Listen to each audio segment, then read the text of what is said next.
Gas ప్రముఖ క్షేత్రాలు అటు ఖతారు, ఇటు ఇరాన్‌లో ఉన్న ప్రముఖ క్షేత్రాల ధ్వంసం వలన గ్యాస్ ఉత్పత్తి తగ్గిపోతుంది.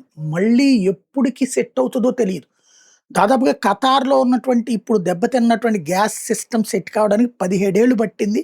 లైన్‌లోకొచ్చి మార్కెట్ కావడానికి 25 ఏళ్ళు పట్టింది. కానీ ధ్వంసం కావడానికి 2 రోజులు పట్టింది. ఇప్పుడు అవన్నీ పునరుద్ధరించుకుని ఎప్పటికి గ్యాస్ ఉత్పత్తి మళ్ళీ పాత దారికొస్తుందో తెలీదు. దాదాపుగా ప్రపంచంలోనే అనేక దేశాలకి 40, 45% ఆయిల్ ఉత్పత్తి చేస్తుంది. అలాగే ఇరాన్‌కి సంబంధించినటువంటి గ్యాస్ క్షేత్రాలు ధ్వంసమైంది. ఈ రెండిటి గ్యాస్ క్షేత్రాల ధ్వంసం ప్రపంచానికి అతిపెద్ద సంక్షోభం. దాంతో పాటు ఆయిల్ క్షేత్రాల ధ్వంసం. వీటన్నిటి నాశనం ఏమవుతుందంటే ఆయిల్ సరఫరా తగ్గుతది, గ్యాస్ సరఫరా తగ్గుతది. వాటిటి ఆధారితమైనటువంటి వ్యాపారాలు దెబ్బతింటాయి. ధరలు పెరుగుతాయి. కొత్త సంక్షోభాలొస్తాయి. మళ్ళీ కట్టెల రోజులకి, గ్యాసు ఇది కిరసనాయిల్ రోజులకి వెళ్తున్నటువంటి పరిస్థితుల్లో ఉన్నాం.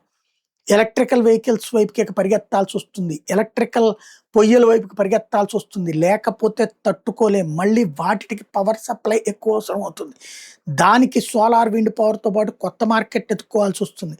ప్రపంచానికి ఈ సంక్షోభాన్ని గట్టెక్కడం ఎలాగో అనేటటువంటిది మాత్రం ఎన్ని రోజులు పడుతుందో అర్థం కాకుండా ఉంది.